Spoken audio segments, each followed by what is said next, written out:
nothing has changed at all. They have come full swing into socialism, and now they want open borders.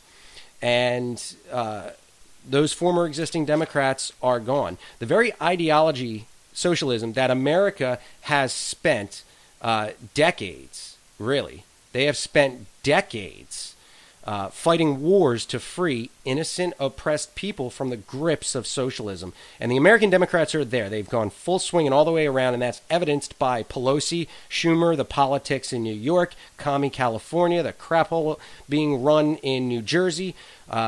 And then you have Bernie the boy toy, who's the boy toy to our favorite misfiring brain cell, Alexandria Ocasio-Cortez, or Cortez, or however you pronounce her stupid name. So there's this push to lower the voting age to 16 because they have no problem exploiting children. They have none.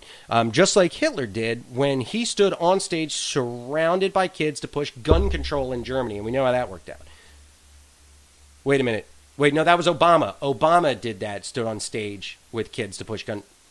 No, wait, yeah, no, they both did that.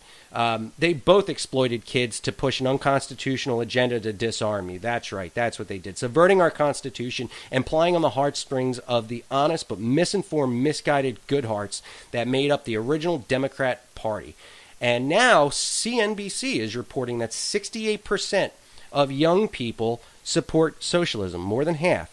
Almost 70% support socialism. These are not dopey 15-year-olds that they polled. CNBC reports that the polling age was 18 to 29 years old. Ladies and gentlemen, we are screwed with a capital F if this doesn't get fixed yesterday, before, already. If it wasn't already fixed, we are screwed. That's a crisis. And it's a crisis that's going to cost us the country. This is another war against socialism.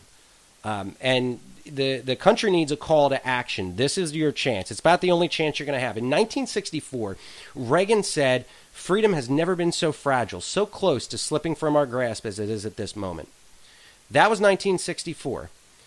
These are not the same Democrats and liberals that we dealt with back then. These Democrats have gone full circle, full libtard to socialism, and that's an existential threat to the America that we know, the America we grew up with, the America we want to leave behind for our kids. The Democrats have always exploited children to push a political agenda, and now the Republicans in Congress aren't even commenting on this. They're not even talking about it. They're frozen. They've stood still. They are frozen. They're not even speaking out on the development in this party that the Constitution is to be subverted to allow illegal immigrants to vote and to lower the voting age to 16. I haven't even gotten to the worst of it. I'm going to get there. And the Republicans and the Democrats have done nothing. The Republicans are not even speaking out against it. The fact is that the traditional left and the traditional right have become nothing more than wings of the same bird. They've become the north and south wing of the same bird. And the only answer now is libertarianism. Constitutional libertarianism is the birdshot shotgun shell that can blast that poisoned flying pigeon rat out of the sky. So you have Pelosi and these Democrats pushing to raise the gun purchase age to 21 while still pushing full confiscation of firearms and lower the voting age to 16 and allow illegals to vote. We're going to get there. I'm going to tell you about what's being pushed to allow the illegal newcomers to vote. And that's to further their agenda. The Democrats are shameless, and they've always been shameless, especially think about sexual harassment. They're shameless. The leaders of the Me Too movement are shameless. Excuse me. If I sound like crap tonight, please just trust I'm still here doing it despite I'm sick with a respiratory infection. But they've always been shameless, from sexual harassment to their most radical ideals, which we know from Clinton, Weiner, Weinstein, the columnist at Huffington Post, the Virginia lieutenant governor, which they're not even calling for the resignation for, despite claims of sexual harassment. They're barely calling for I believe one Democrat congresswoman called for an investigation. I think she was one of the leaders of the Me Too movement. And they're shameless in this coup d'etat attempt against the president. The cat's out of the bag. The milk is spilt, and they're not even blaming the dog anymore. They've come full shameless circle socialism, and they want illegals to vote, and they're exploiting 16-year-old kids uninformed, misguided, misinformed kids to do it, and the Republicans in Congress haven't even responded. Like, how? Why? What? Like, how is nobody losing their minds over this? There's socialists in Congress. We have anti-Semites in Congress. We have we have two anti-Semitic Muslims in Congress that are calling the president a mother effer and yelling about impeaching him. Not because he's committed any type of crime, because we have no evidence of a crime. In fact, 3 years of investigations for the Congress, the House Judiciary Committee, the House Intelligence Committee, the FBI in a joint investigation with the CIA and the NSA, Mueller, and then all the journalists looking into this. 3 years and they found nothing. They're not calling for impeachment because of a crime. Why are they calling for impeachment? Because they don't like him. The fact is Democrats have tried to impeach every single Republican president since Eisenhower. Every single one. Every single one. In fact, they brought 35 articles of impeachment against President Bush on June 10th of 2008. Think about that date. What happened then? What happened? 35 articles of impeachment ranging from a CIA contact exposure, expose that was done, all the way up to the treatment of detainees, terrorists. By the way, detainees they're terrorists. They're captured terrorists. All the way to the treatment of those individuals, those scum. All the way down to why we started the war in Iraq to begin with. They tried to impeach Bush on June 10th of 2008. What was going on June 10th, 2008?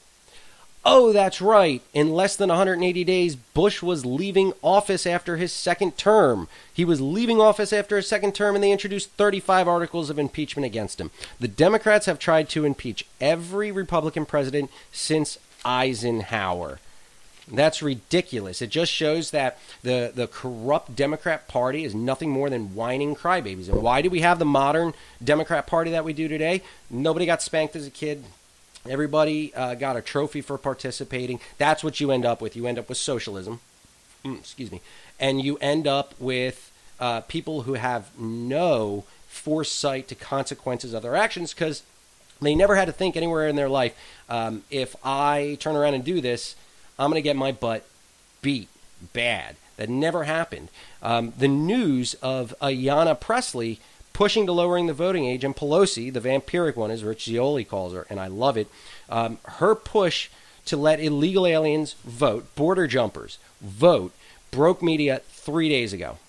And the fly-by-night media has not said a word. There's no media coverage. As Rush Limbaugh calls them, the drive-by media. And we have silence from our spineless Republicans in their lack of power. I don't even say the Republicans in power. They're not in power. They're in lack of power. They have no spine. How aren't you mad?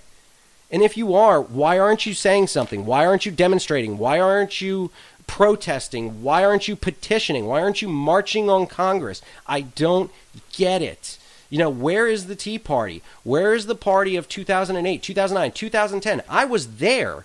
I marched at the Capitol building. I marched at the White House. I stood in screaming matches. I was there multiple times. I don't know how many trips I made to D.C. And I was a teenager. And where are they? Where are they? I'll tell you where the Tea Party is. I'll tell you where everybody is. They went home. They're at home. They're all home asleep. They think because Trump won the 2016 election that they can go to sleep. They think we won. We didn't win. We didn't win the war. We barely won the battle. It's a cold war against socialism now. It's still the Reds. It's still socialism, but they're not halfway across the world. They're not. They're in your halls of Congress. They're running the states of New York and New Jersey and California. And now, this is the next big story I wanted to cover. Colorado, New Mexico, and now, hey, shocking, New Jersey are on board. They've all introduced bills to make it that their electoral votes go to the popular vote winner, that they do not go to whoever won the most districts, that they do not follow the guidelines set forth by the Constitutional Convention of 1787. They've done away with it. They're done. They want to turn around and make sure that their votes go to the popular vote winner. Why do they want to do this?